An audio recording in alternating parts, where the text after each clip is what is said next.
summary for the evidence of this presentation has been provided using a total of 3 articles. The first article is a systemic review. The purpose of this article is to identify the effectiveness of discharge education using the teach-back method on a 30-day readmission. The sample size and characteristics of this article involve 3 studies on heart failure, 1 study on a total joint replacement, and 1 study on a CABG. The methods that were used in this article involve 2 trained reviewers who performed a critical appraisal of retrieved studies using the risk of bias assessment tool for non-randomized studies. Data were analyzed using the Cochrane Review Manager software. The results show that the results in this article indicate that discharge education with the teach-back method reduced the readmission rate by 45%. The second article is a randomized control trial. And the purpose of the second article is to test the effectiveness of a health belief comprehensive reminder system on health behaviors and blood pressure control in hypertensive and ischemic stroke patients. The sample size and characteristics of the second article involve 174 hospitalized hypertensive ischemic stroke patients.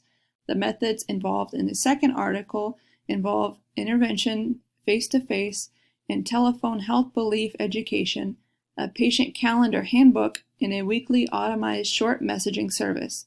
Data was collected at baseline and at 3 months post-discharge. The findings from the second article show that at 3 months, the use of the comprehensive reminder system based on the health belief model yielded improvements in most health behaviors and blood pressure control in hypertensive ischemic stroke patients. The third article is a pilot study, which is also considered an original study. The purpose of this study is to examine the effects of multimedia patient education interventions on improving self-care knowledge and skills in patients with colorectal cancer who had colonoscopy surgery. The sample size and characteristics of this third article involve 63 patients who have colorectal cancer and have undergone colostomy surgeries and were then separated into 2 groups. The experimental group, which consists of 33 patients, received multimedia patient education intervention, and the control group, which consisted of 30 patients who received conventional instructions. Results were evaluated using analysis of covariance. The findings of this third article show that multimedia patient education yielded a greater improvement in self-care knowledge and skills than conventional instructions.